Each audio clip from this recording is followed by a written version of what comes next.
আসসালামু আলাইকুম গাইস। তো আপনারা সবাই কেমন আছেন? আশা করি আপনারা সবাই ভালো আছেন। তো গাইস, আজকে আমরা চলে এসেছি গাজীপুর কারখানা বাজার। এখন আপনারা দেখতে পাচ্ছেন আমরা কারখানা বাজার ছোট্ট একটা পাহাড়ের উপর উঠতেছি। প্রথমে আমার দুই বন্ধু উঠে গেছে, এখন আমি উঠতেছি। তো ওরা উঠে গেছে, এখন আমি উঠবো। তো এখন আমি উঠা শুরু করে দিলাম, দেখা যাক আমি উঠতে পারি কিনা। তো প্রথমে উঠতে গিয়ে আমার পাউটা ফিসকে গেছে, কারণ আমার পাউটা ভিজা ছিল, তাই আমি উঠতে পারতেছিলাম না। তো আলহামদুলিল্লাহ এখন আমি ঠিক মতন উঠতে পারি। আর দেখতে দেখতে কিন্তু আমি উপরে উঠে গেলাম। এখন আপনাদেরকে দেখাবো আমি চারদিকে পুরো সুন্দর একটা ভিউ। তো এই দেখতে পাচ্ছেন এদিকে কত সুন্দর একটা ভিউ, আর ওইদিকে দেখা যাচ্ছে নদী, কারণ নদী একদম সাইডেই। তো গাইস, আপনাদের এই সুন্দর ভিউটা কেমন লাগলো? আশা করছি আপনাদের সবারই ভালো লাগছে, কারণ ভালো লাগবে না এমন কোনো কথাই নেই, কারণ এই পাশে একদম নদী, আর এদিকে দেখা যাচ্ছে জলকুঠি মানে রিসোর্ট। আর এখন আমরা চলে যাচ্ছি। তো গাইস, নদীর পাশেই কিন্তু তারা অনেক জায়গা জুড়ে তারা মানে পুকুরের মতন কিছু একটা করছে, এখানে হচ্ছে মাছ চাষ করে তারা। এখন কিন্তু আমরা আরো সামনে যাচ্ছি, সামনে গেলে দেখতে পারবো আরো সুন্দর সুন্দর ভিউ। তো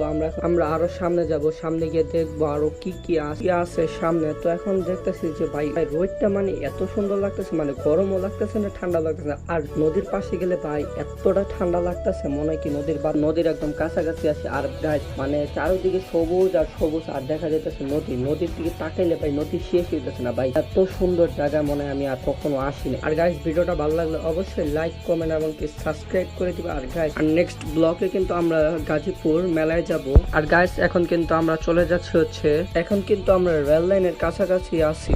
আর গাইস, আমাদের কি ভাগ্য, এমন সময় এসে পড়েছে ট্রেন। আর গাইস, ট্রেনটা দেখার পর আমার মনটা চাইতেছে ট্রেনে উঠি। আর গাইস, আমরা টুইনে দেখলাম ট্রেনের বগি হচ্ছে 12টা বগি। আর গাইস, আজকের ব্লগটা এই পর্যন্ত। সবাই ভালো থাকবেন এবং আমার জন্য দোয়া করবেন। নেক্সট ভিডিওতে আপনাদের সাথে দেখা হচ্ছে। আল্লাহ হাফেজ গাইস।